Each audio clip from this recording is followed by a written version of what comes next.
Good afternoon. My name is Nilanjan Sarkar, and I am Deputy Director of the South Asia Center here at the London School of Economics. I'm delighted to welcome all of you to the third episode in our series, Tough Talk. This afternoon's discussion, for all of you who've signed up, as you know, is on decolonizing history. But before that, if I could just mention that the two earlier talks in these series, the discussions in these series, the first one in September last year was titled Are South Asians Racist? And the second one in January this year was titled Does Liberalism Allow Populism? In this series, we pose one very straight question to the panelists, and we expect earnestly that their answers will be equally straight and as clear as the questions are. May I begin with a very big and warm welcome to our audience who are joining us from across various time zones as our speakers this afternoon, for which I'm very grateful.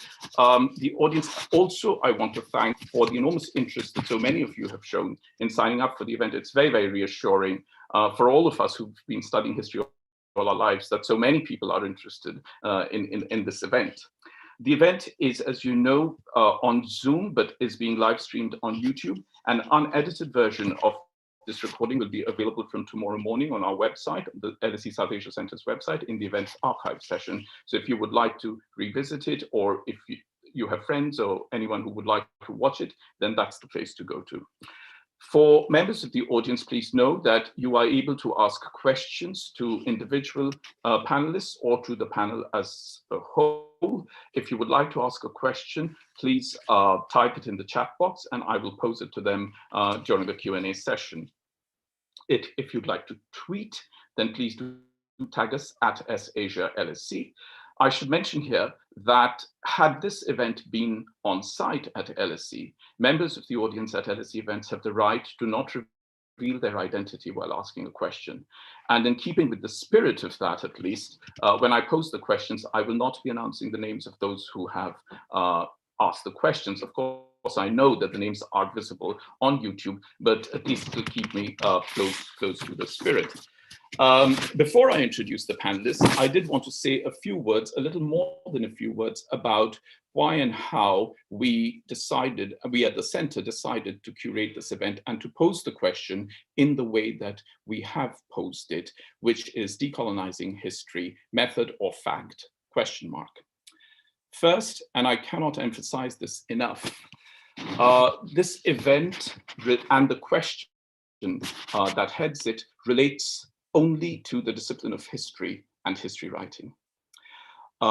That's not because decolonization does not work in other areas. In fact, I just mentioned it, but it's important to make this point because it also explains why all the panelists today are trained historians and conduct research and publish within the boundaries of that discipline.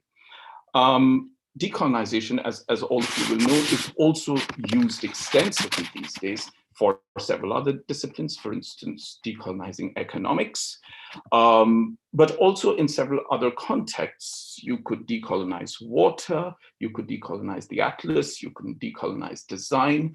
There's even a Twitter handle called Decolonize This Place. There is, of course, Decolonizing the Body, Mark Seeley's book on photography, which is very interesting.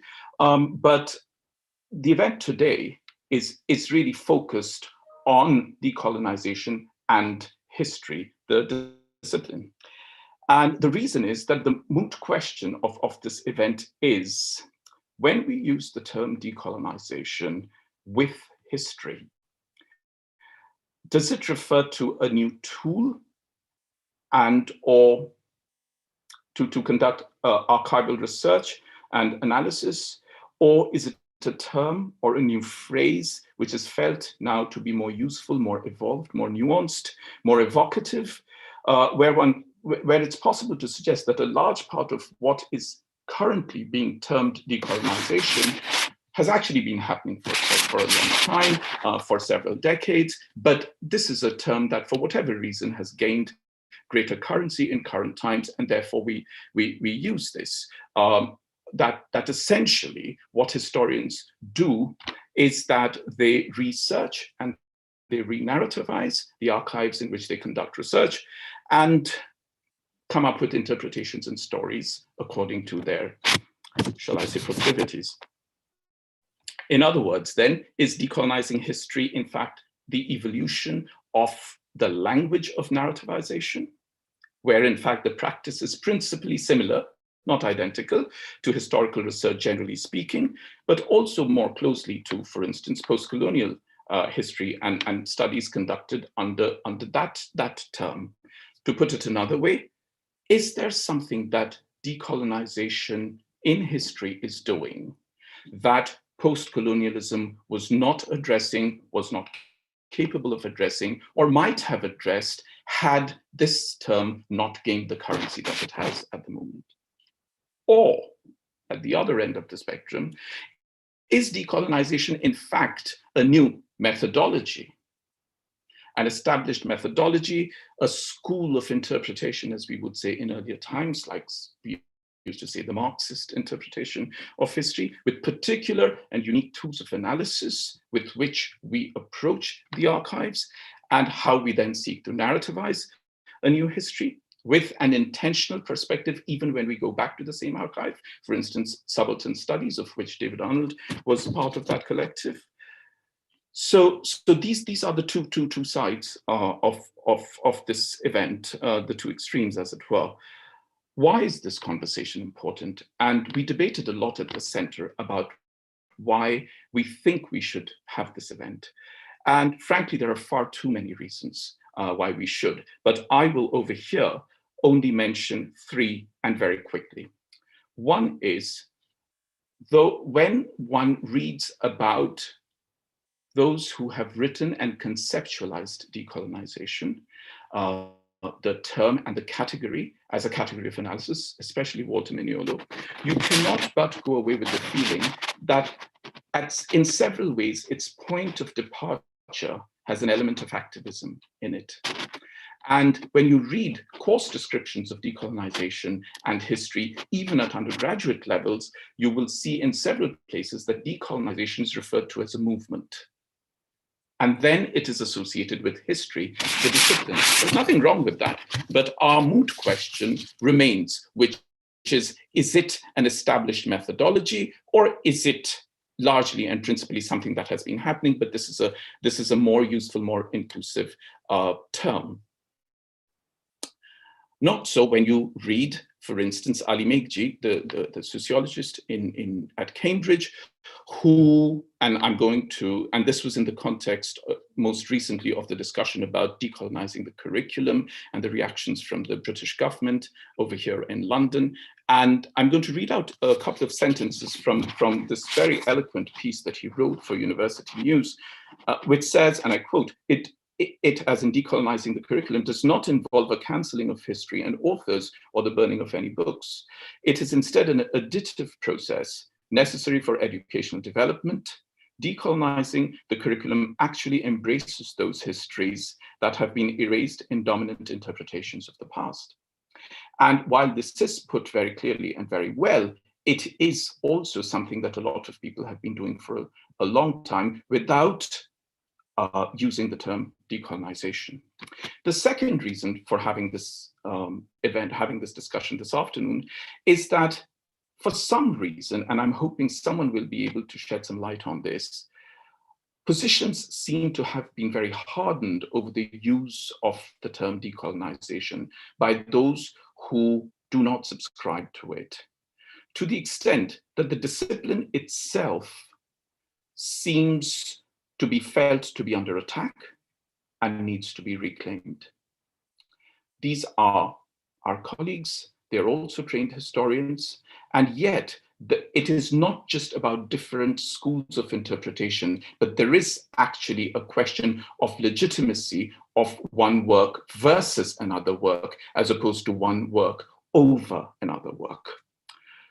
What is it then in the term decolonization that creates this impression, howsoever mistakenly, that it is, quote unquote, rewriting history? Why is this term causing this hardening of stances?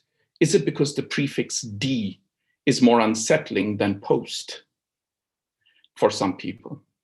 And finally, and this goes back to the point that I was making when I was quoting Ali Meghji, is that if decolonization is indeed a new methodology, then would we consider studies like Bernard Cohn's Colonialism and Its Forms of Knowledge, Bailey's work on knowledge gathering, Chris Bailey's work, Caroline Elkins, who I'm delighted to say joins us this afternoon, whose Imperial Reckoning in fact led to an out-of-court settlement between the British government and the Mau Mau. Will we call these decolonizing history, these works? Or when we look back in retrospect, Caroline's book was published in 2005, will we consider these now to be on the same path, the same trajectory, trailblazers, but all of them leading to decolonization? The last point I will make is that there have also been, for a very long time, authors publishing in fields outside history, but interestingly, especially in the fields of literature and comparative literature, where decolonizing, as we understand it or practice it and imbibe it today, could be applied. I have in mind, and these examples are all from South Asia, I have in mind Javed Majid's Ungoverned Imaginings, Balchandra Rajan's Under Western Eyes, and I could go on and on. Javed is a professor of comparative literature. Balchandra Rajan was in fact professor of English literature. And so we come back to our moot question. So there is a sense in which when we use decolonization or decolonizing with history, the onus is indeed on all of us as historians, because I don't think this even needs to be said more than once, howsoever unfortunate it is, that we all see around us that history has indeed become a very important battlefield for identity politics across the world. It is now my very pleasant task to introduce the speakers this afternoon, and the order in which I'm going to introduce them is the order in which they will speak. Speakers will make opening remarks for about 6 to 8 minutes, after which our discussant, David Arnold, will make his comments, and we will then go into a Q&A session. So please do keep sending us your questions as the initial remarks go on. We will end exactly at 6 p.m. UK time, so we'll try and keep to time as best as we can. Kim Wagner is Professor of Global and Imperial History at Queen Mary University of London, and is the author most recently of Amritsar 1919, An Empire of Fear and the Making of a Massacre, that was published in 2020. Priya Satia is Raymond A. Spruance Professor of International History at Stanford University, and the author, most recently, of Time's Monster, How History Makes History, also published in 2020, about which she will speak a little today. Caroline Elkins is Professor of History at Harvard University and the author of Imperial Reckoning, The Untold Story of Britain's Gulag in Kenya, which was published in 2005 and earned the Pulitzer Prize and the UK acknowledgement that I spoke about a short while ago. Our discussant this afternoon is David Arnold, who is Emeritus Professor of History at the University of Warwick, and David's latest book is titled Burning the Dead, Hindu Nationhood and the Global Construction of an Indian Tradition, which was published earlier this year. I'll begin now with requesting Kim Wagner to speak. You have about 8 minutes. Thank you very much, and thanks to my quite esteemed co-panelist. I think the introduction has already pointed out the kind of almost ludicrous proliferation of different decolonizations. And I think one of the first things we have to address is the fact that decolonization means different things in different places, regardless of what you might otherwise think of the broader project. If you take something like Rose Must Fall, which began in Cape Town, and then later we had a British movement. These are really quite distinct movements in terms of what's at stake. In South Africa, it's obviously the very physical legacies of empires about access to university, fees, these kind of things. Whereas in Oxford, it's the imperial metropole, and therefore about issues about inclusion, diversity of the student and staff body, and these kind of things. Both of them, I think, would lay some claim to the label of decolonization, but really they are quite different projects. Perhaps the strength of the term, such as it is precisely the way it can be mobilized for a range of different causes or in different contexts. It's difficult to talk about decolonization critically without referring to Tuck and Yang's important article, which is sort of subtitled "Decolonization is not a metaphor." And they point out quite rightly that decolonization has become a bit of a buzzword. It has been adopted by university administrations to the point that it's been completely watered down, and indeed is in many instances performative. It's become a box-ticking exercise rather than any kind of political or emancipatory project. And then finally, of course, we have to, and I think whether or not we're talking about decolonization, we obviously have to acknowledge our own positionality when we talk about these things. I speak only for myself, and I obviously speak from a position of relative privilege. Now, instead of talking about it in rather vague and generic terms, I thought I'd be a bit self-indulgent and talk about my current project to make it concrete, really, since the brief is to talk about historical method as well. I'm writing a history of what is arguably the biggest American massacre in modern times. It had more people killed than Wounded Knee and My Lai combined. It was the Budahu massacre in southern Philippines in 1906. There were 23 American soldiers killed and more than 1,000 Tausug local Muslims, men, women, and children, a large number of children killed at the top of a volcano. It's not a story that's very well known. It created a bit of a sort of stir in 1906. Mark Twain wrote about it. But what I'm going to pick up on here is Morfield's story, one of the prominent figures of the anti-imperialist movement, who just a few days after the sort of the garbled news, since there was an extensive cover-up, he wrote that really what was accessible was the American side of the story. And I quote, talking about the victims, he said, "What was their side of the story? No man lives to tell it. They have all been exterminated." And that is in many ways my starting point.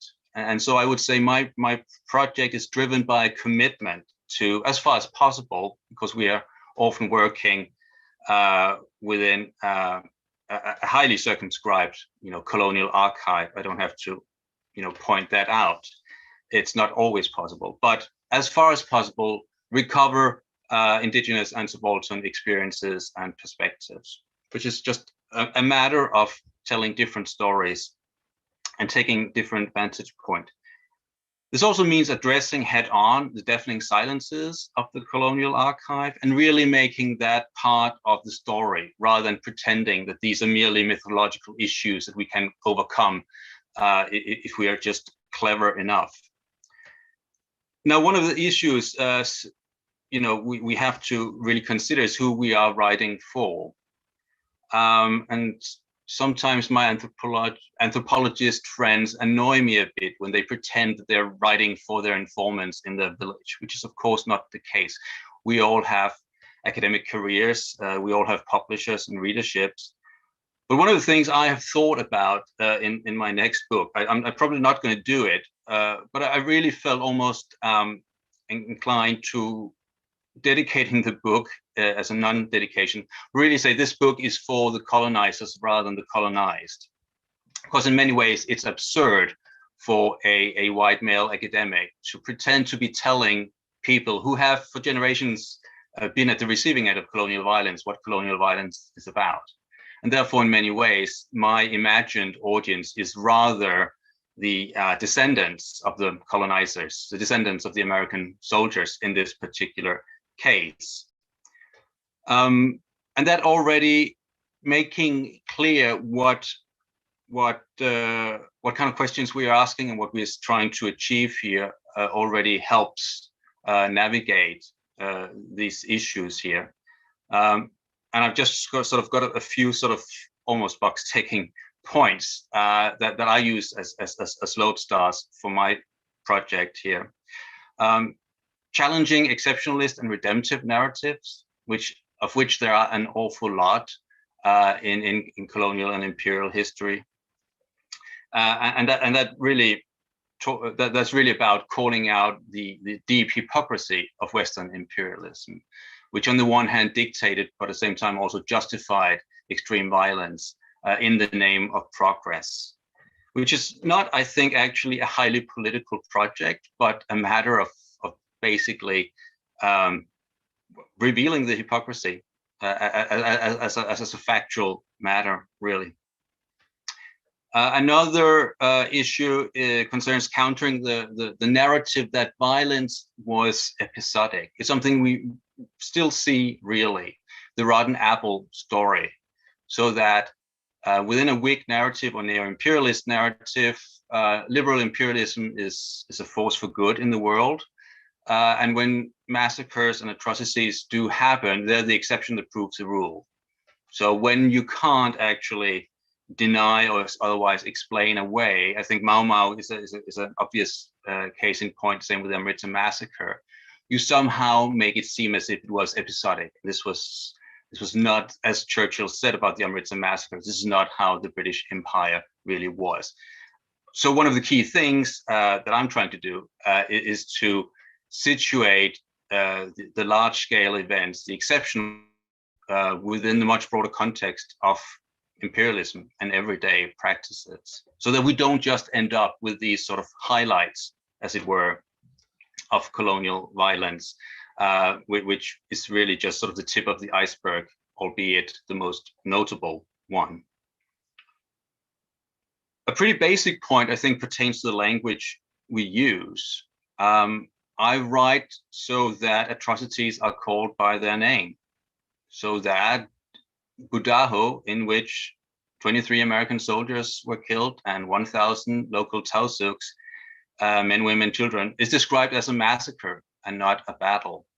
And of course, that's the project of countering the euphemisms of colonialism is this long-standing one. We've got David Arnold here, so I don't need to reiterate that.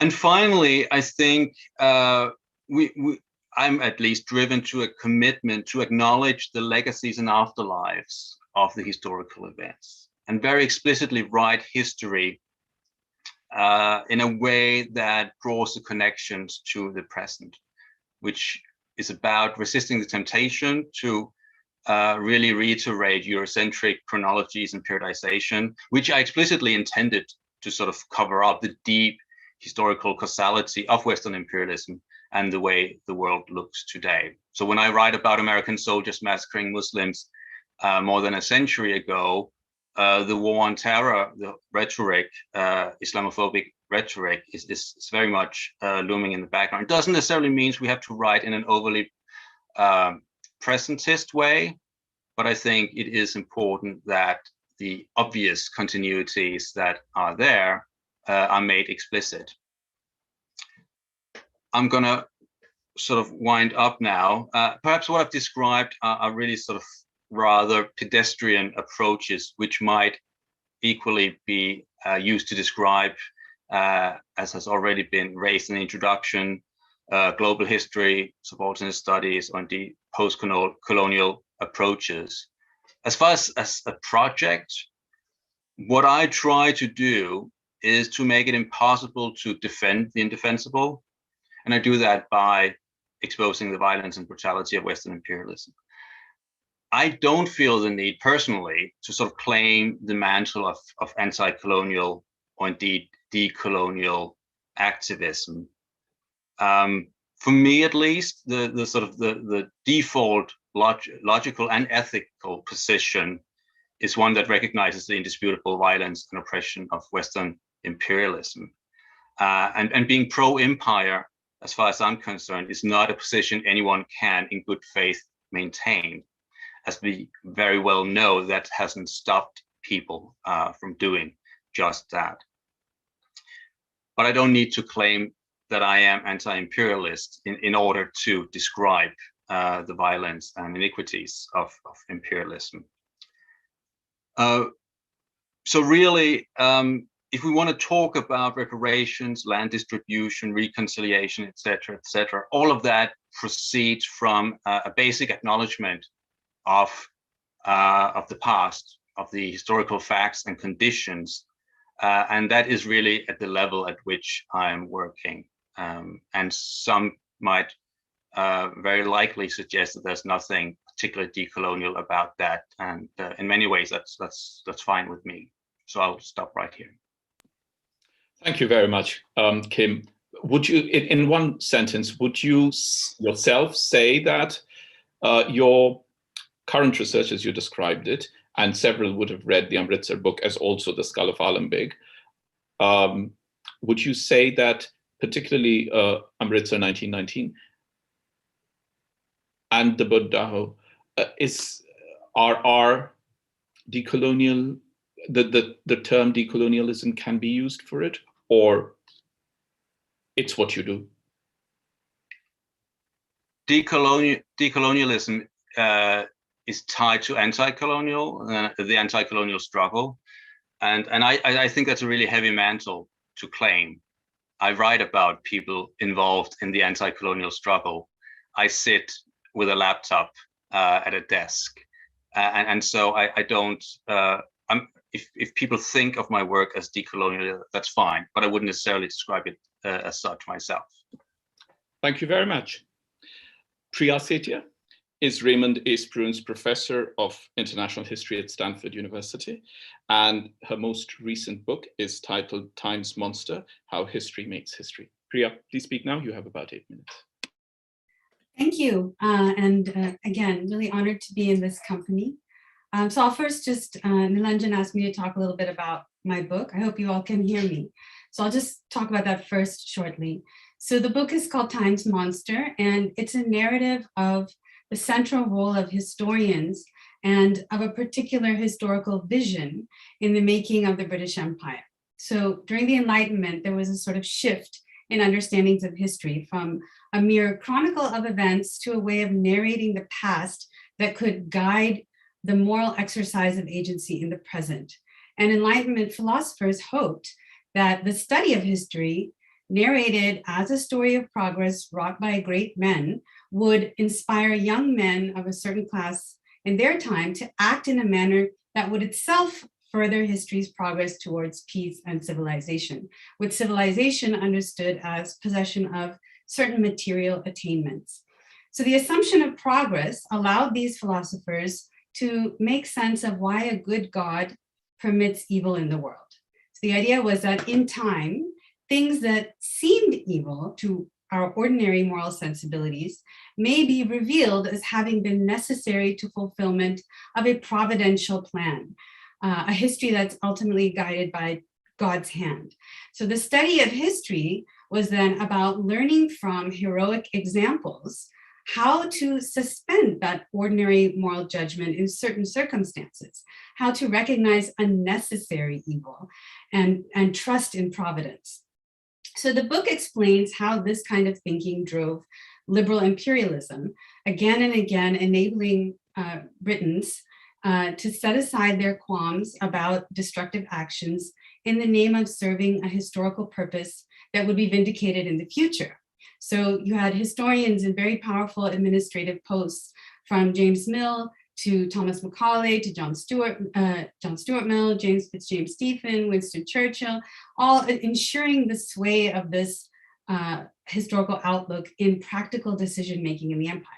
But there was always dissent. So the book also traces the pushback against this kind of temporalizing of judgment from European thinkers like William Blake to thinkers in the colonized world like Muhammad Iqbal or Mahatma Gandhi.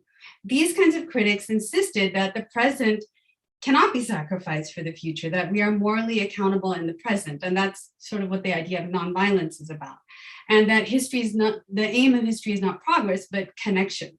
And that civilization is not about adopting British ways or institutions, but about the capacity for ethical conduct. It doesn't require a timeline. So this criticism inspired a reframing of the historical discipline in the era of decolonization after World War II, when the idea that history was a story of progress seemed especially doubtful. So rather than abettors of the powerful, many historians now position themselves as truth tellers against the powerful. So the book closes by tracing the discipline's ongoing struggle to kind of shake off the assumption of progress and great man explanation, to offer revisionist accounts of empire, and to redeem voices and values that were lost or suppressed, while more instrumental understandings of the past were dominant.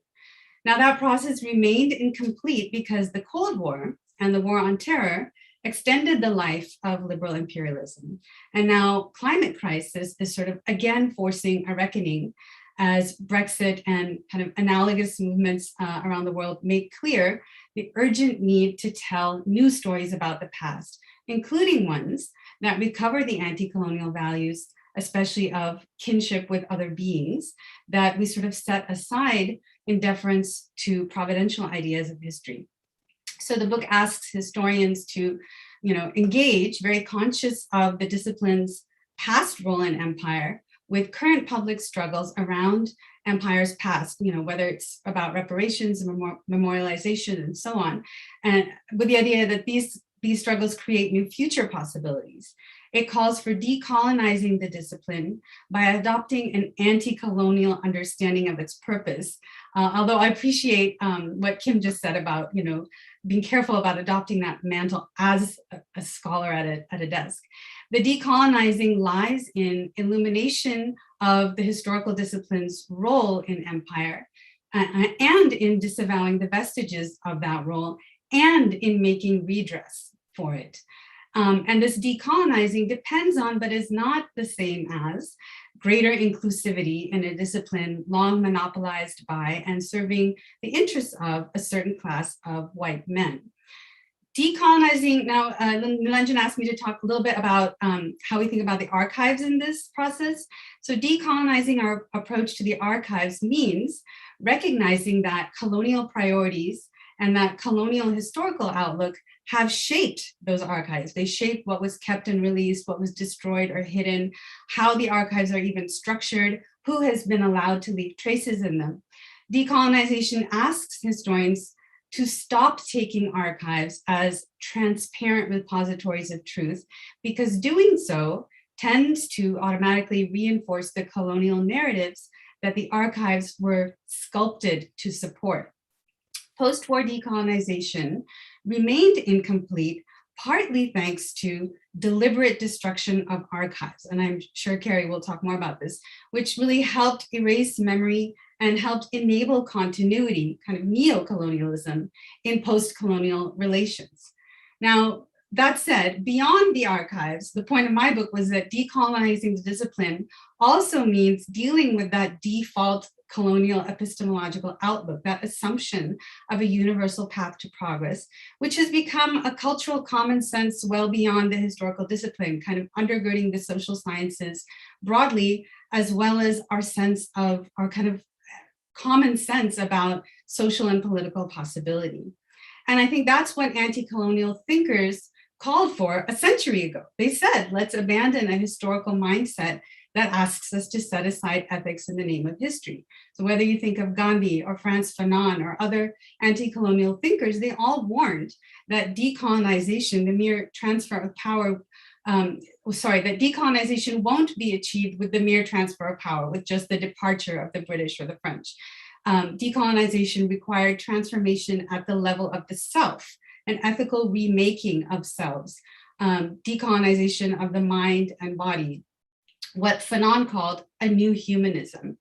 And Gandhi said, that an individual might recover that ethical selfhood instantly, but spreading awareness of the need for that change would take time. The sticky influence of colonial modes of thought, thanks partly to our education systems, meant that anti-colonialism had to be a kind of permanent outlook. And that's why anti-colonial movements invested so much in alternative educational establishments. I'll just name three from the kind of heyday of Indian anti-colonialism: the establishment of Jamia Millia Islamia in Delhi, the establishment of National College in Lahore, the establishment of Vishwabharati in Shantiniketan. All of these new institutions were intended to disrupt the continual inculcation of the values of liberal empire. So the effort today to decolonize higher education, I mean, this is not something new. It began in the era of anti-colonialism itself. And I'll just stop there, and I look forward to your questions. Sure. If I could just pose one, which addresses directly what we are discussing, which is in relation to history, do you consider decolonization to be a formal methodology, or is it what you have just described it to be, which was very eloquent? Thank you. No, I mean, I think it depends on what, it kind of depends, like, so there are still historians who take archives as sort of a transparent window into the official mind, right? And they don't read them very critically. So I would just, I mean, that to me is just very bad history, given what we know about the way archives are constructed, right? So I don't know if I would call it decolonial versus non-decolonial history, or just proper history in light of what we know, and kind of maybe retrograde history, like historians who still would like to tell, triumphalist accounts of, story of progress and all that. I mean, to me, it means they haven't let go of that old paradigm that was so influential in the making of empire.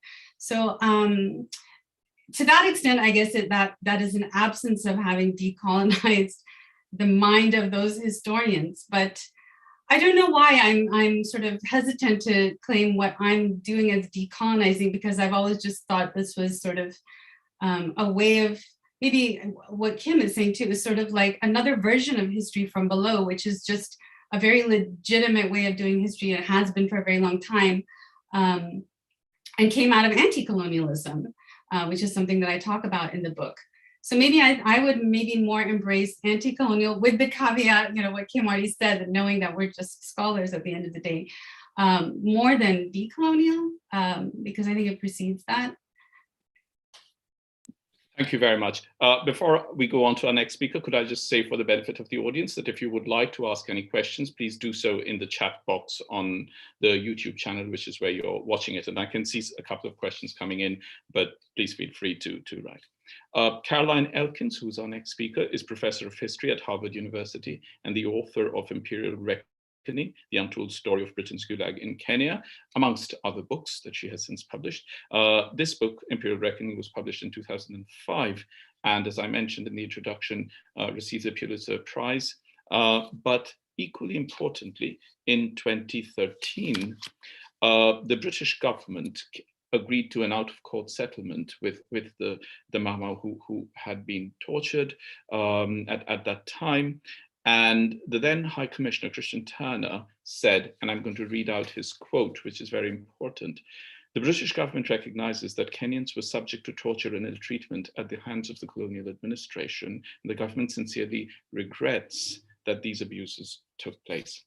Caroline Elkins, your wonderful book, when you were doing research as a graduate research student, and then the publication of the book,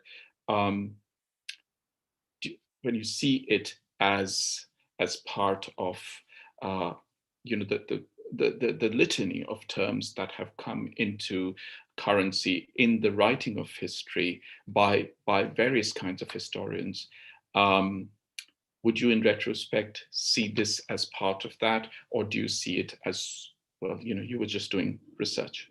Please speak for about 8 minutes. Thank you. First of all, I'd like to say again just how grateful I am to be here today with these amazing colleagues. I mean, I think you mentioned, Nilanjan, earlier in your remarks of how this field is very much an incremental one, and to see on the screen and to hear the reflections of colleagues, and we'll hear from David soon, is a reminder yet again of how, while we all may disagree on certain things, how we build on each other's work and are quite dependent upon it. And I just want to say, express my gratitude for that, and to those who are also listening and part of this field, because I think it can be contentious, as I think that's probably an understatement at various times, but I also think we have to really recognize the incredible work that's been done over the last decade or two on a variety of topics. And I'll speak to the area, sort of the small area that I know pretty well around Kenya and Mau Mau. And I thought maybe in response to your query, I could sort of frame my thoughts in kind of 4 buckets, if you will. One is around method, one is around fact, the third is around activism, and the last is about legitimacy. And in some ways, the first around method responds, Nilanjan, to your query. And if you don't mind and indulge me, let me step back for a moment in terms of my own training, because I have to confess at the time, when I initially received the invitation to this event, I thought, oh gosh, I guess there's a name for what it is that I did way back when, because but I intentionally chose the graduate program that I chose because I wanted to work with a particular person named Leroy Vail, who has since passed away. And he was an expert on oral history and linguistics and lived experiences. And I came to Harvard in a history department, although I was really very much in my head an area studies person, right? And so I was quite interested in the kind of ethnography and oral interviews. I did a field in anthropology as well. And I felt in many ways very straitjacketed by a conservative history department, I think it's fair to say at the time, not now, of Harvard. And circumstances led to a great change in that view. In other words, in terms of my training and what that brings to bear on the method that I've used. So quite sadly, Leroy passed away about partway through my graduate program, and I was adopted by Susan Peterson, who's a British historian. So I had and Susan is, and was at the time and very much is, very interested in systems and structures and institutions. So by the time I got done, I was trained both as somebody in area studies. Leroy he would be the first to say, he was in the history department, but really he came from, Wisconsin, where all the great Africanists can trace our roots back to in terms of genealogy. And then Susan, who was truly, many people know of her work, who was very much a British historian, engaged with empire, and as I said, thinking deeply about systems and structures. And so what that meant in my work was that I was combining a variety of things, one of which was around ethnography and oral interviews. Another is around broad archival research. Some have spoke about that now, and I'll come back to it, not just in the UK, but of course in the former empire. And then analytical framing, which included questions about systems and structures and institutions. And so therefore, Imperial Reckoning in my work since then tends to move between these 2 frames, right? Taking you from the very broad system and structure into the, really right down into the fine grain of the local of what happened, and sort of back out again and trying to understand how these interact with each other. And so therefore, when I think about my own method, if you will, it's a combination of oftentimes, at least back in my day, and I sort of feel like the old lady here with everybody, but back in the day, area studies was separate from sort of history departments. They're more integrated now. And at that point, I was very much, due to circumstances, sort of these 2 were brought in together. And I should say as well that, and I'll come to it in a minute around sort of oral testimonies and ethnography, but my own view on this is I cannot, as an historian, read archives without them. I simply can't, I won't do a project if I can't do that. Now, obviously, some of that lends itself quite nicely to 20th century history. You have issues around all kinds of things that folks aren't, but that doesn't preclude you from using other sources, as well as doing ethnographies. Oral, as Africanists know, oral traditions are different than oral histories, than taking interviews about sort of actual events and the like. And I'm happy to speak to some more of that. But I can simply say by way of method, that it's something that I rigorously adhere to in my work in general. The second is around fact. I think at its core, the first book, Imperial Reckoning, was a book about establishing something as fact, that it happened. The entire book is about facticity. Either it was an act or it wasn't. It was a fact or it wasn't. And so the question became for me in writing this book, of, how does, and obviously, and I'm being quite shorthanded here given the lack of time, but obviously the issue, subjectivity is within this, there's a great deal of gray area, don't get me wrong. However, the whole point of this book was, how do you structure a book so that the weight of the evidence is overwhelming? And in the weight of that evidence, it gets back also to method, because the method demands of you to find voices of the lived experience. You must show and not tell the reader how and why this is happening, right? And so I'll pause there, but I think in terms of fact, getting back to is decolonizing history method or fact, I would say, and I think Kim was absolutely right, it's different things in different places, but I would say resoundingly, it's both.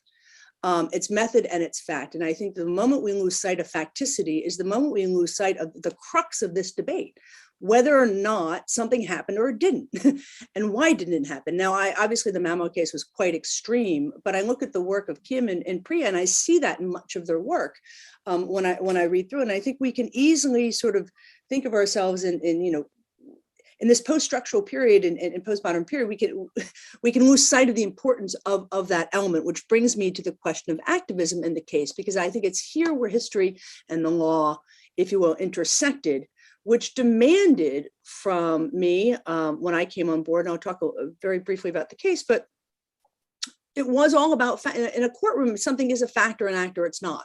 There is no, judges and lawyers don't want to hear about subjectivity. They want to know, did it happen, didn't it happen, and also who did it and when. Not why is sometimes less important.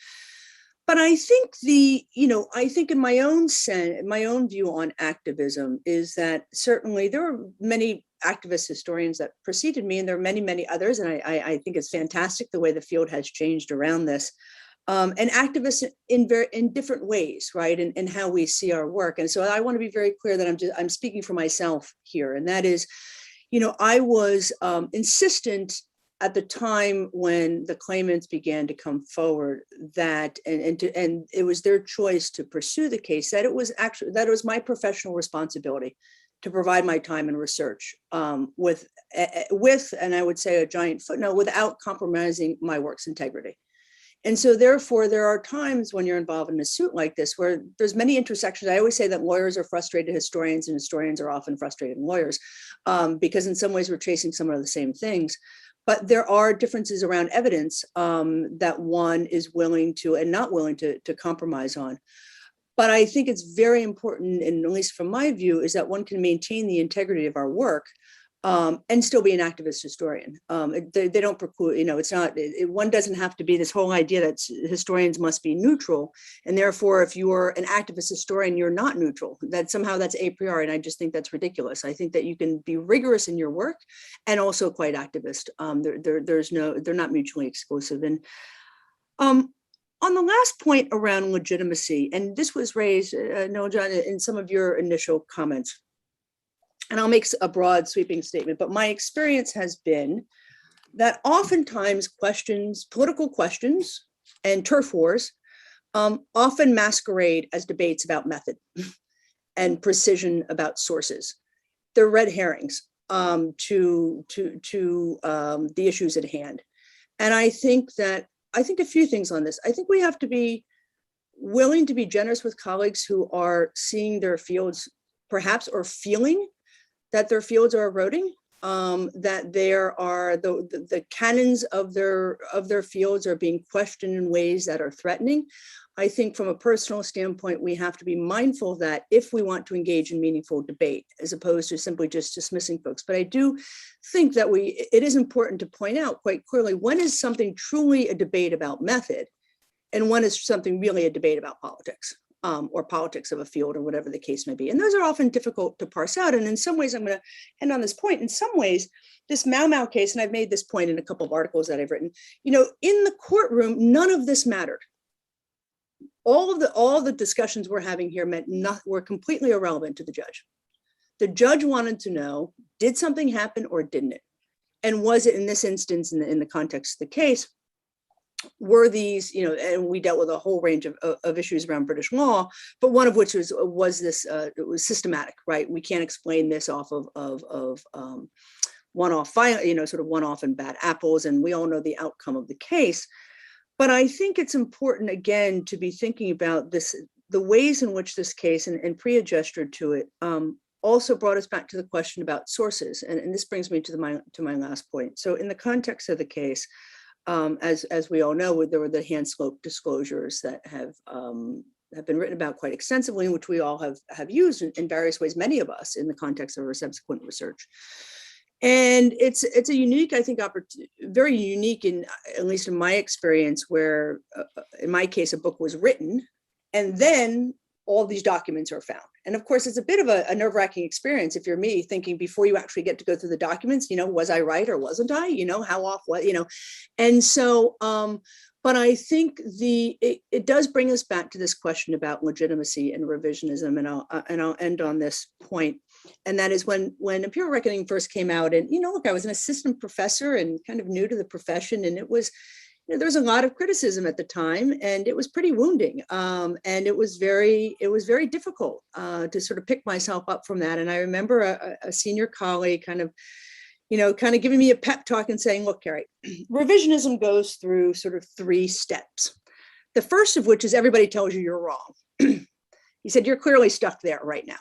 The second one is that they tell you that we knew it already, that it's all unoriginal. We already knew this.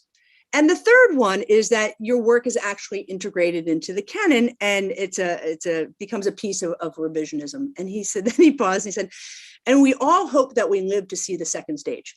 And so I think, on that note, I think we also have to be thinking about the ways in which, not just in this field, but the ways in which revisionism it sort of takes time in a process in all fields of history. I think this is particularly fraught for all kinds of reasons, which Kim and Priya brought up so ably, and happy to have a conversation about. But I think the last point that I'd like to make, and that is, in my own work, I have always thought about this work as a bit of a trilogy, insofar as the first book would establish something as fact. The second one, which I just finished up, is about how and why did this happen, and in some ways, drawing on some of the work that Priya's done on liberal imperialism more generally. And the last one is about reparation, and how do we think about not just reparation in real time like a court case, but what is our role as historians within reparation, and how should we be thinking about that? And so I'll end here, and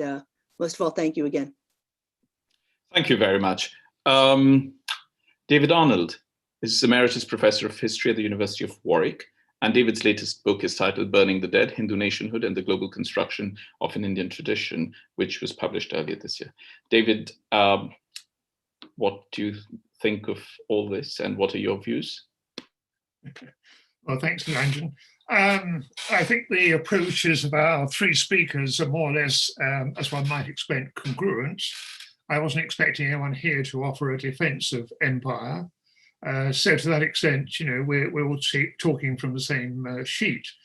But I think there are both difficulties and opportunities in addressing this question, and particularly the whole sort of issue around how far histories are rooted in particular times and places, how far we're trying to address the history and the theory and the methodology of history itself here. And there seems to be a fundamental tension within the so-called Decolonising History project as to how far it is a polemical or political act and how far is it a practical task. I mean, Carrie, to some extent, has said that those two aren't compatible, but they are compatible, they're part of the same task, but I have some reservations about that. And perhaps what I would like to do, first of all, is suggest a kind of spectrum of possibilities here that we might be addressing in talking about this topic. The first, as I think some of the speakers have ably demonstrated, we're talking about history as interrogation. The interrogation of sources, of the colonial archive, however that may be constituted. We might be interrogating those sources by reading them against the grain, to use a familiar phrase. We're exploring and analysing its silences and absences and ambiguities. And we're therefore challenging the truth claims colonialism makes, or the truth claims that people who continue to espouse some aspect of colonialism make on behalf of the past. To some extent, I suppose that act of interrogation is an act of inversion, that we are taking, to use Kim's example, we're taking something which may be described in the colonial archive as a peacekeeping operation, and we're calling it a massacre. We're inverting something which was described as hardship and calling it starvation. So the very semantics we employ are part of the way in which we interrogate the categories, the phraseology, the construction of that archive. The second approach, it seems to me, is history as autocritique.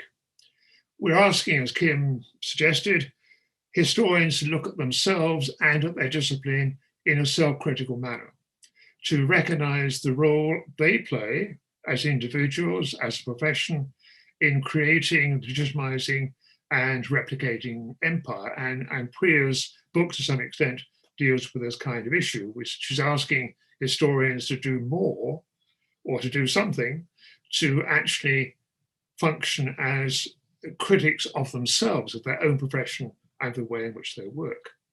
And therefore, they are critiquing their position in history, they're critiquing the systematic failure of history in the past to understand, to represent, to theorize historical positions that sit outside that colonial domain. The third approach, it seems to me, is really one of history as restitution, or if you like, redemption, or some kind of restoration, in which we are trying to use history to restore the lives and experiences, the worldviews, and the mindsets of people who have been systematically excluded from that history or given only an extremely marginal place. And I suppose in doing that, we are concerned not just with the facticity that Carrie referred to, but we are very much concerned with subjectivities, that subjectivities are part of this play of restitution. In other words, what we define as historical fact, what we decide is subjectivity, is something that the historian has to exercise judgment about, I think. And finally, I think we come to the idea of history as reparation. And this is something that both Priya and Carrie have talked about in various ways. Using history to seek some kind of redress, seeking apologies, seeking financial compensation, calling for inquiries to be set up, or looking for acts that would in some way materially and politically impose accountability on the past. Now, all of it, those different perspectives can perhaps be brought together, but it is a very tricky task, I think, for the historian to encompass all of those. Besides, I think they raise questions as to who actually makes history, and I think the contribution that academic historians make to what we call history is in some ways only a limited one. And I was very conscious in reading Priya's book how far we're dealing with the manufacturing of history outside of the academic domain, by politicians, by the media, by newspapers, by a kind of popular consciousness over which academic historians have, at best, only limited control. There is also the presentist dilemma involved in this. How far is it legitimate for us to address the past in terms of the issues that we're now concerned with in the present day? How far do we regard the past as something which stands outside our presentist agenda, or something in which we have to develop a kind of elaborate dialectic between what we want the past to say and the way in which the past speaks to us? Perhaps another way of putting all this is suggest a tension or a divergence between what I've tried to suggest is the agenda of decolonizing history and that argument of Dipesh Chakravarty's about provincializing Europe, which Priya makes reference to in her book. I should say that personally, I think that ultimately provincializing Europe is an unattainable ambition and an impossible task. Through colonialism, capitalism, Europe is so deeply implicated in the history of the non-West that it's almost impossible to write it out of that history. It's an existential fact that can't be expunged or denied. We can't unmake colonialism. We can only try to alter the mindset and to reform the epistemological and pedagogic practices that sustain it. And again, our ability to do that in the past as academic historians has been rather limited. But it might, just possibly, be one of the paradoxical effects of some attempts at decolonizing history to actually reinstate the primary importance of Europe and of Europeans. That we might spend our time worrying about Warren Hastings and Cecil Rhodes and Macaulay and Seeley, and thereby to ignore alternative histories and the way in which those alternatives challenge precisely that kind of dominant narrative. And it seems to me that one of the projects that Sultan Studies tried to undertake, however successfully, was the attempt to locate history in a different kind of time and place and a different kind of archive, to ground it in a different kind of consciousness, to try to demonstrate the possibility of a history which doesn't simply come out of that Western tradition and the Western archive and Western writing about history, so that we can actually begin to think constructively about the possibility as well as the limitations of a different sort of historical process. And that seems to me an archival as well as much as a polemical task. A further point occurs to me. Decolonizing history might rightly and understandably focus on the physical and epistemic violence of empire. And indeed, in Kim's remark, he rather underscored that particular dimension. And I suppose Carey's book also pointed to the nature of violence as a central principle and systematic characteristic of what we think of as empire. So I have no quibble with that idea of the centrality of violence in different forms as being the principal driver of empire, the principal manifestation of empire. But, and I think it's an old question about how starkly we draw our dichotomies, it would be a misleading view of history to see it only in terms of violence and to ignore the extraordinary hegemonic force of colonialism and the processes of hybridization and creolization that colonialism also engendered. Now, those are problematic terms. What do we mean by creolization? What do we mean by hybridization? But at least it begins to address the problem of hegemony and not just the problem of violence, which I think has to be central to how we understand colonialism and the particularly perplexing difficulty of how we decolonize something which is hegemonic and not just coercive. And finally, decolonizing history suggests, at least to me, a history without closure. Priya has a rather nice analogy in her book about the colonial legacy as being a kind of hangover for which there's no cure. We certainly recognize, I'm sure most of us recognize as professional historians, that colonialism is now, and not just in the past, that it's constantly revisited and revivified through racism, through imperial nostalgia, through the institutions of the societies in which we live, through global governance, and so on. But if this is a history without closure, is it always the same history? At what point do other kinds of narratives take over or intrude, or are those narratives, as in the case, for example, of climate history and climate change, are those new narratives always and already subsumed within a colonial or post-colonial agenda? So at what point do we begin to think about empire as not simply a specific historical moment and a particular cultural and political and economic formation, but as a kind of generic entity, as a kind of analogous form of power, which post-colonial regimes in South Asia and elsewhere take up and appropriate for themselves. So they're my comments. Thank you very much. It's only fair we ask each of us panelists to respond to what's been said. Should we go the opposite way, or Priya, am I putting you on the spot by asking you to speak first? Would you like to go first? Sure, I'll say a couple of things off the top of my head. Thank you, David. I guess one thing is I would just like to very much endorse the idea that when we think of the role of historians in addressing questions like, any kind of activism or reparations or whatever, definitely I don't want to propagate the idea that we have some kind of heroic role in that, or that we have any kind of great man capacity in that. Absolutely, yeah.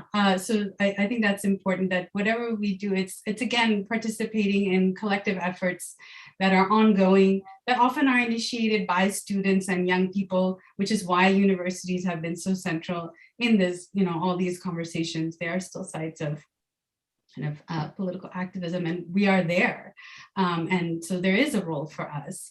The other thing is I just wanted to flag this idea of provincializing Europe. I'm not sure. I think the argument that Dipesh makes in that book is not that we shrink the relevance of Europe in telling the history of other parts of the world, but more that we renew the legacy of European thought that shapes so much of the world from the margins, right? And I think the way I'm kind of pushing a little bit back on him is to say, well, besides renewing European thought from the margins, why don't we also recover non-European thought that actually may be may have a lot to offer, given the current kind of crises that we collectively face. I just wanted to, I don't know, this is more just to point out a commonality when Carrie was talking about fact and the importance of just establishing what happened. I just wanted to connect that to the idea of the historian as a truth teller, insofar as so much of the writing of history during the development of the discipline itself in the era of European empire was about, as David was saying, these semantic choices, the kind of stuff that Orwell criticized, the politics of the English language, and calling things by the wrong name to kind of whitewash the story.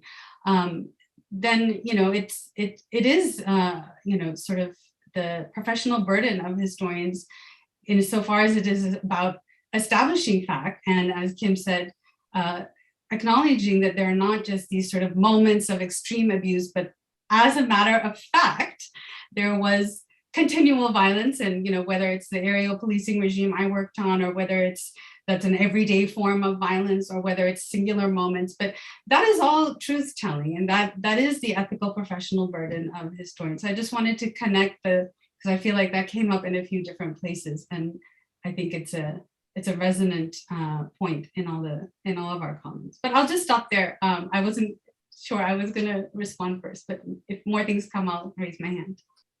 Great. Kim, did you want to say something?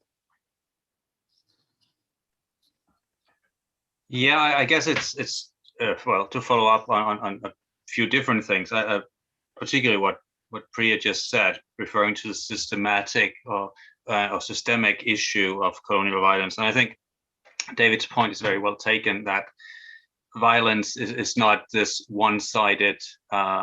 Imperialism was in many ways frail, which actually explains the kinds of violence. And we shouldn't be talking about hegemonic forces. And in many ways, one of, I guess, my hesitation to embrace some kind of decolonial or anti-colonial label is precisely because there's a tendency to, I guess, valorize anti-colonial resistance, and in essence replace one set of heroes with another. So instead of white heroes in pith helmets, it becomes anti-colonial rebels or whatever. And I think that's not really an advance. That's just a slight shift rather than actually a better and more critical type of history. But just to go back to the basic sort of the questions in the introduction pertaining to the people who take issue with the use of decolonization, and we and I think actually, Lanjan, you kind of gave them too much credit in the sense that these are trained historians like us. A lot of the objections are not academic. They are actually, as Caroline said, they're political and primarily political. And therefore, we can hold any number of events such as this. We can, scour the archives and read them backwards and forwards and inside and out. It's not actually going to change the way people think about the empire if they are deeply invested in the idea of progress and a Whig narrative of how the world fits together. And that's why I think Caroline's point about showing the systemic aspects of whatever, it doesn't have to be violence, is absolutely crucial here, because nobody would deny, I think, that violence took place during Western imperialism in various forms. In many ways, the basic facts are not disputed. It's what we make of them, right? It's the interpretation and what they actually mean. And then that's why, as historians, we can agree and we can also disagree. But I think it's actually not worth the time engaging or trying to convince people who are essentially acting in bad faith, which I don't need to mention any names here. But that is a very different kind of project. And I think David's point about us not assuming we have that much ability, we don't actually have as much ability to shape people's perception of history as we'd like to think. But then at the end of the day, this is our job descriptions. We teach new generations of teachers, hopefully. And in that way, I think it's still an extremely important work. Sure, Kim, I agree with you completely. That's the reason at the very end I made the point about why these conversations are important, is because history has become a site for identity politics, and therefore it is not purely academic anymore. But I did refer to those who object to this in equal terms, going entirely by their academic qualifications and not necessarily the imperatives and proclivities of what they say now or not. Priya wanted to come in very briefly, and then Caroline. Yeah, I've been thinking, Kim, about what you're saying about the reluctance to describe oneself as anti-colonial, and I understand the humility that's at the bottom of that. At the same time, part of the reason I am a historian is because I have family stories passed down of anti-colonial activity that my family participated in, and I don't think it's necessary to think of anti-colonialism as something heroic. I mean, part of the point of sort of Gandhian anti-colonialism is precisely the quotidian everyday nature of it, right? And if you think about, it just occurred to me, just at an etymological level, where I was just talking about truth-telling, and satyagraha, the word for non-cooperation, is insistence on truth, right?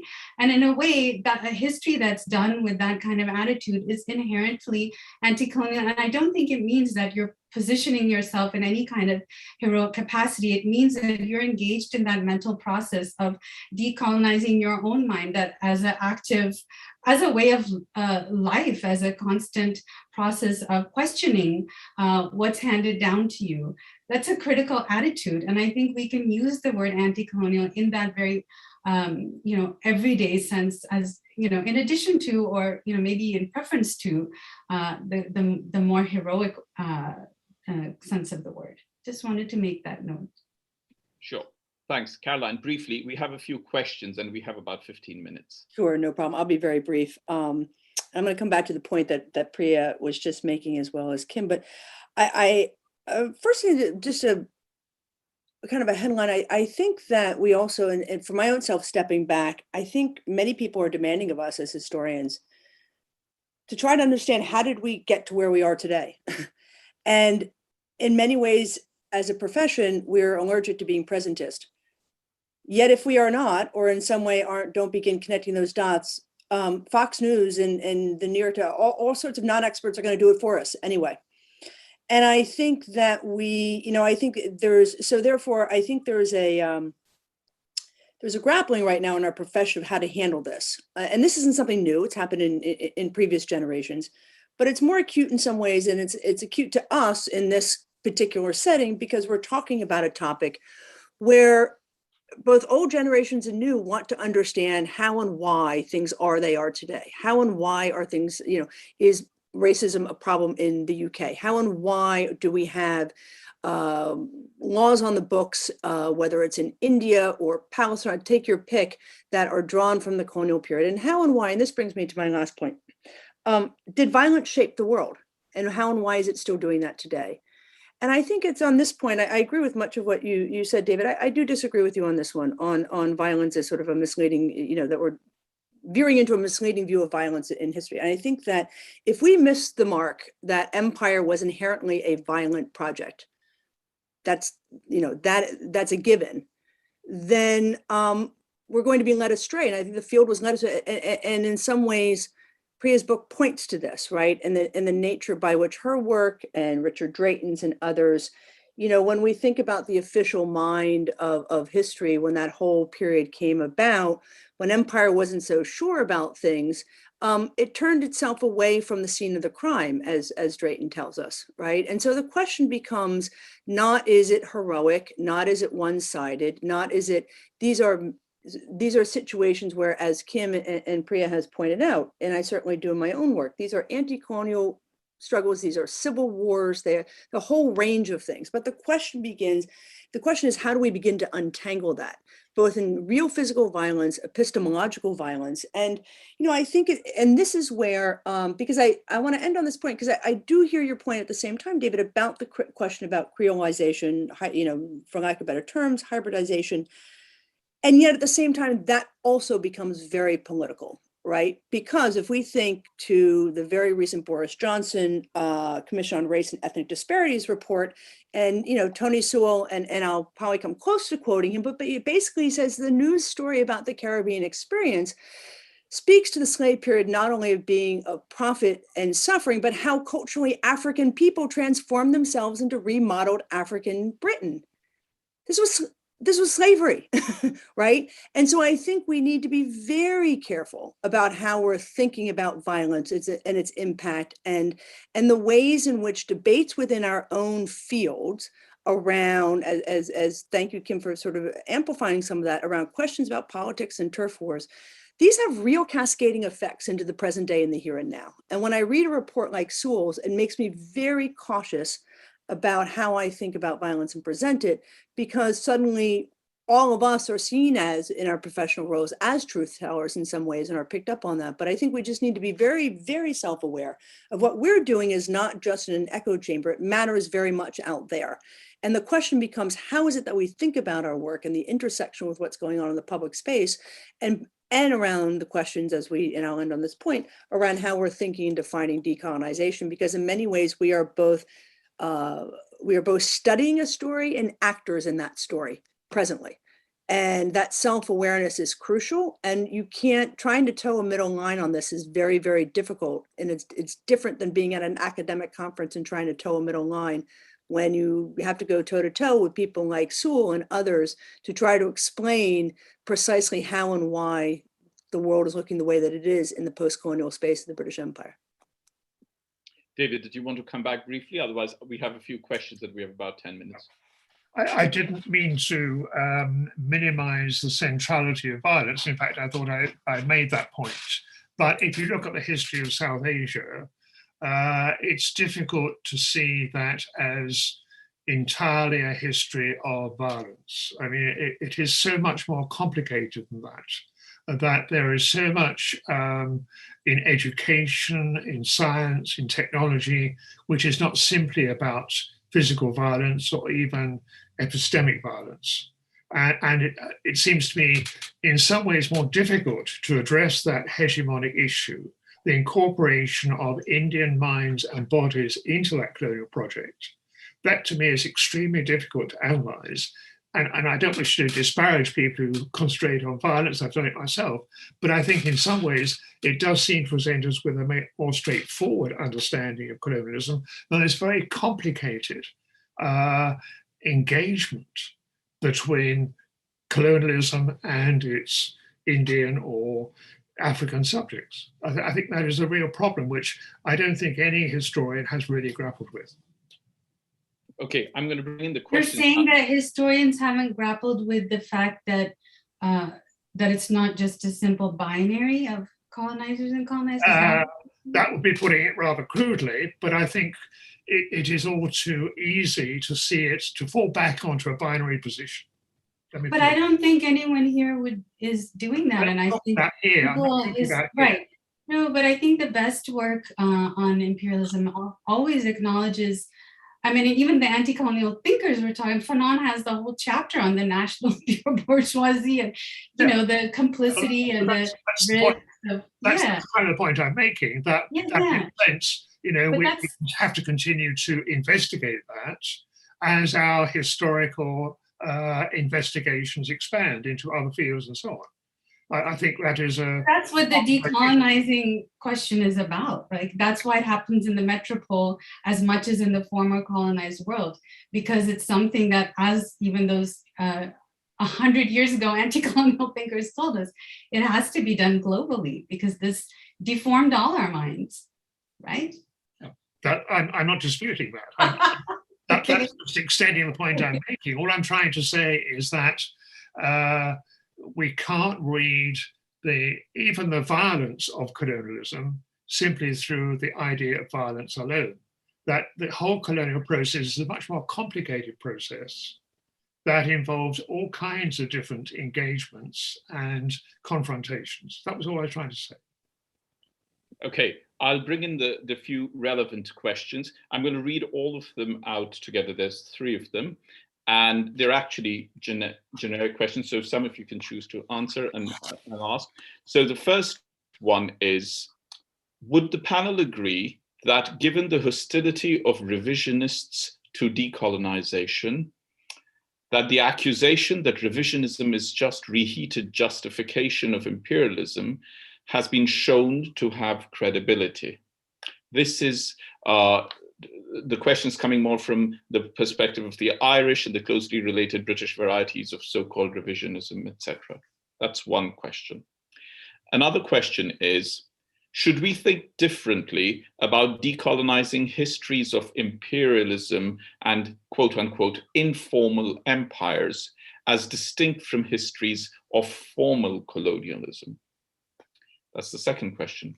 The third question is, what do you make of, and this actually goes quite close to what a number of you have been talking about, what do you make of the use of imperial history by post-colonial leaders, here it mentions Robert Mugabe, where they blame the West and the settlers for the failings of the own post-colonial condition of their governance and regimes, and et cetera, et cetera. Caroline, would you like to pick any one and go and give a quick answer? Yeah, I'll take the last one first. Look, it gets back to the question about politics. I mean, the use of the imperial past as a way of blaming the West is also can be used as a bit of a diversionary tactic to other issues that are ongoing in post-colonial states. I think that's something that we've all seen in different contexts, and certainly, I know in the Kenyan context, when the case was ongoing or was about to take off, there's the government actually wasn't all that interested until they needed it as an opportunity to sort of bludgeon the British High Com over some issues that they were having, and suddenly they trot it out. But look, I think the broader point is that, and it goes back to sort of the role, the quote unquote role of the West, and the erosion of moral authority that has taken place over decades, if not centuries, but certainly decades. And, and I think in that sense, it does get back to this broader question about how did we get here today and the role of historians within this, because a priori, if you ask me a question like that, then it gets back to the question about moral authority and who has it and why don't they have it. And I think in that sense, it brings us back to the question of what is the role of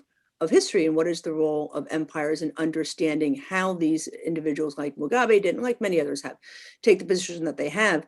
And in fact, he's not wrong, but at the same time, two wrongs don't make a right, to be very reductive about it. And so anyway, I'll pause there because we're running out of time, and happy to comment on some other questions if there's opportunity at the end.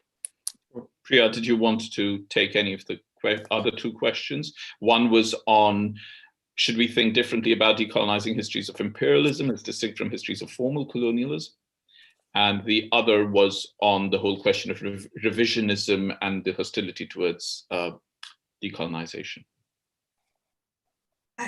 I'll quickly say on the first one, I don't think there's a huge distinction because especially with respect to the British or American Empire, they're very flexible. The form keeps shifting. It can be informal, it can be indirect, it can be hidden, or it could be direct. And the legacies, of course, are different and the nuances matter, but the decolonization still needs to happen. I'm not sure I don't remember the second one about revisionism, but I'll just add quickly to what Carrie was saying, is that, again, when you look at these all kinds of totally terrible governments and figures in the post-colonial world will claim a decolonial goal or status or something. I mean, the Modi government does this all the time. And that's, again, we need to remember that decolonization was not simply the transfer of power. Just because in 1947 India became technically free doesn't mean it decolonized in the way that anti-colonial thinkers were warning they needed to fully do. And you have to remember that most of the most memorable and helpful anti-colonial thinkers were also very anti-statist thinkers. And they knew that your position against the state, even the post-colonial state, because of the incompleteness of decolonization, was always going to have to be oppositional, right? And that the anti-colonial struggle doesn't end on the day of the transfer of power. So those are also just post-colonial states. And as Aimé Césaire said, what colonialism does is it finds the most retrograde and worst elements in the society, in the pre-colonial society, and, enhances those the most. And that's what you then see, when decolonization is incomplete. Okay, I'll stop there. Tim?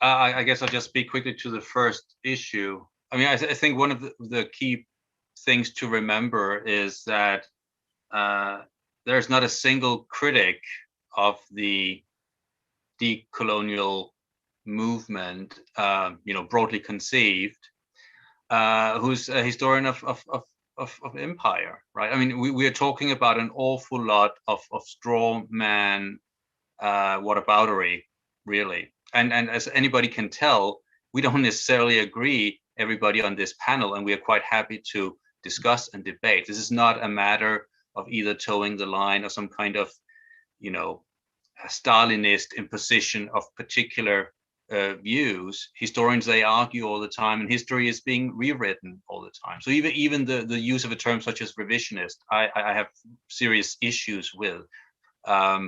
There is, whenever it suits people of a conservative disposition, they